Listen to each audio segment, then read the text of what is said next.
ఈరోజు రాష్ట్రంలో జరుగుతున్న పరిస్థితులు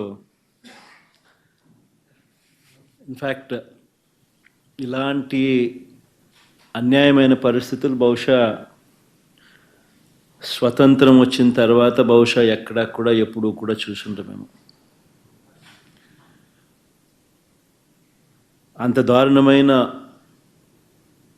ప్రజాస్వామ్యాన్ని ఖూనీ చేస్తా ఉన్న పరిస్థితుల మధ్య ఈరోజు రాష్ట్రం అతలాకుతల పరిస్థితుల్లో ఉంది. రాష్ట్రంలో ఈరోజు చీకటి రోజులు నడుస్తూ ఉన్నాయి.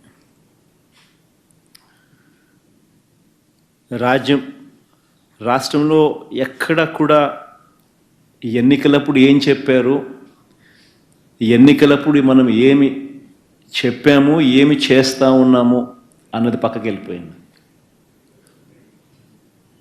మనం ఎన్నికలప్పుడు చేయడం లేదు కాబట్టి దానిని ప్రశ్నించే స్వరం ఉండకూడదు అని చెప్పి ఏకంగా అనగుదొక్కే కార్యక్రమాలు, చర్యలు మాత్రమే ఈరోజు రాష్ట్రంలో కనిపిస్తూ ఉన్నాయి. అధికారంలోకి వస్తే సూపర్ 6లు అన్నారు, సూపర్ 7లు అన్నారు. 5 నెలలు అయిపోయింది అధికారంలోకి వచ్చి. సూపర్ 6లు లేవు, సూపర్ 7లు లేవు.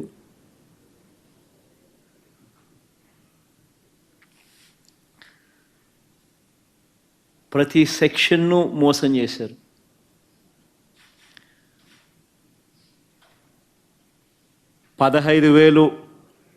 నీకు 15,000, నీకు 15,000, నీకు 15,000 అంటూ పిల్లలను మోసం చేశారు.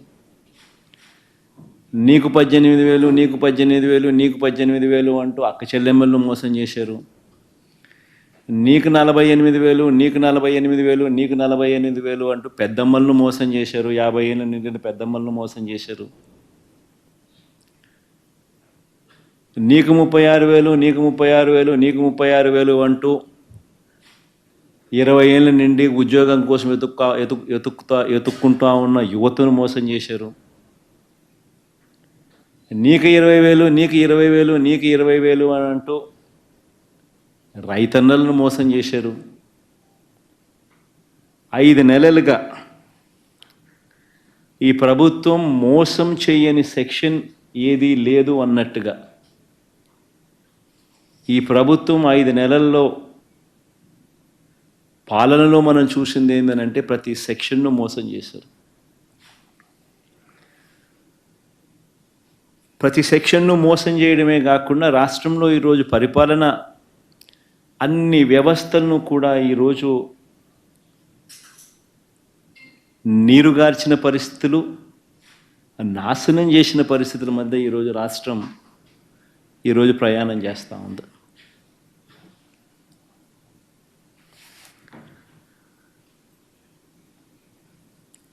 పిల్లలు ఫీజు రీయింబర్స్మెంట్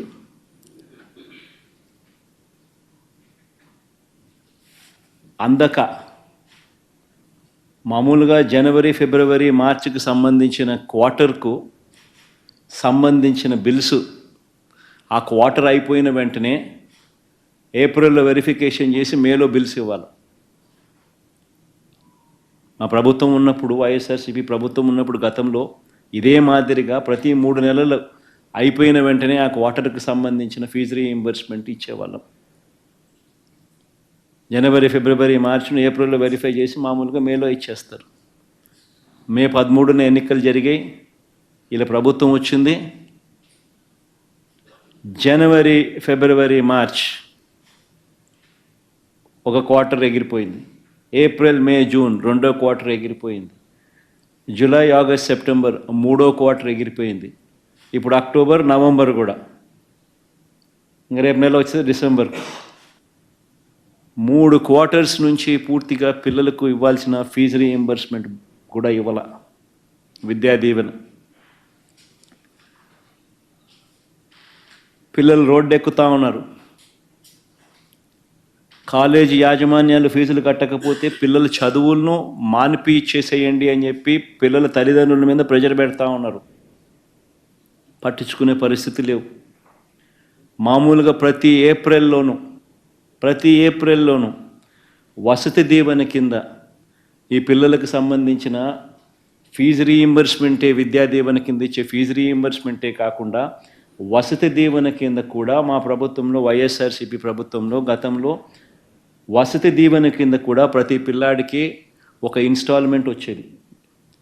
ఇంజనీరింగ్, డిగ్రీలు ఇటువంటి చదివే పిల్లలకు అందరికీ 20,000 రూపాయలు ప్రతి సంవత్సరం ఇచ్చే కార్యక్రమంలో భాగంగా ఒక ఇన్స్టాల్మెంటు వసతి దీవెన కింద ప్రతి ఏప్రిల్లో ఇచ్చేవాళ్ళం. విద్యా సంవత్సరానికి ముందు, విద్యా సంవత్సరం చివరిలో ప్రతి ఏప్రిల్లోనూ అది పోయింది. విద్యా వ్యవస్థ మొత్తం రోడ్డు మీదకి ఎక్కింది. గవర్నమెంట్ బడులు నాశనం అయ్యాయి. ఇంగ్లీష్ మీడియం గాడి తెప్పింది. టోఫుల్ క్లాసులు మూసేసినారు. సిబిఎస్ఈ మూసేసే కార్యక్రమం. ఐబీ దాకా ప్రయాణం అనుకునేది సిబిఎస్ఈని కూడా మూసేసే కార్యక్రమం. సబ్జెక్ట్ టీచర్లు గాలి కొదిలేసినారు. నాడు నేడు పనులు ఆగిపోయాయి. గోరుముద్ద కార్యక్రమంలో భాగంగా పిల్లలకు పెట్టాల్సిన రోజుకొక మెనూతో ఇవ్వాల్సిన ఫుడ్ పూర్తిగా నిర్వీర్యమైపోయింది.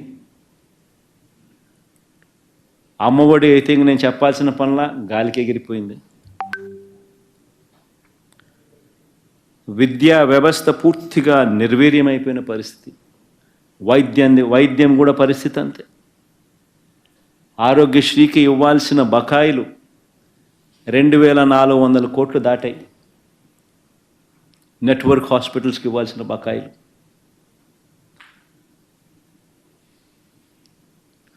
104, 108కి ఇవ్వాల్సిన బకాయిలు చంద్రబాబు నాయుడు ముఖ్యమంత్రి అయినప్పటి నుంచి 5 నెలల నుంచి రూపాయి ఇవ్వాల. ఆరోగ్య ఆసరా ఊసే లేదు, పట్టించుకునే నాతులు లేడు.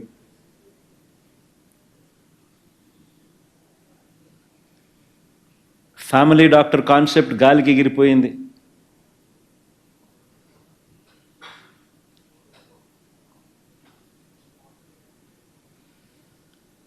గవర్నమెంట్ హాస్పిటల్లో WHO GMP మందులు మాత్రమే అవైలబుల్గా ఉండే పరిస్థితి వైఎస్ఆర్సీపీ ప్రభుత్వ హయాంలో ఉంటే ఈరోజు గవర్నమెంట్ హాస్పిటల్లో మందులు ఉన్నాయా లేదా అని కూడా పట్టించుకునే నాతులు లేడు.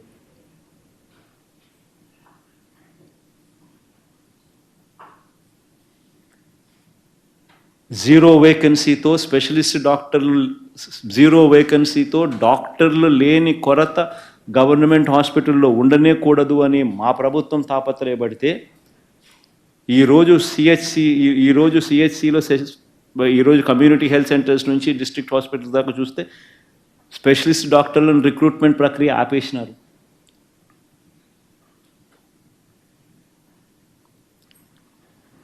వ్యవసాయానికి సంబంధించి ఆర్బీకేలు ప్రతి గ్రామంలోనూ పెట్టి ఒక అగ్రికల్చరల్ గ్రాడ్యుయేట్ ఆ గ్రామంలో ఆర్బీకేలో పెట్టి ప్రతి ఎకరాను ఈ క్రాప్ చేసి ప్రతి రైతుకు ఉచిత పంటల బీమా ఇచ్చే కార్యక్రమం వైఎస్ఆర్సీపీ ప్రభుత్వంలో జరిగితే ఈరోజు ఈ క్రాపు లేదు, ఆర్బీకేలు నిర్వీర్యం, ఉచిత పంటల బీమా గాలికి ఎగిరిపోయింది.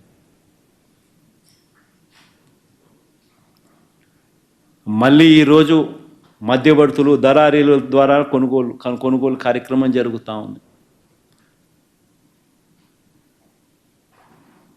ఆర్బీకే వ్యవస్థ నిర్వీర్యం చేశారు.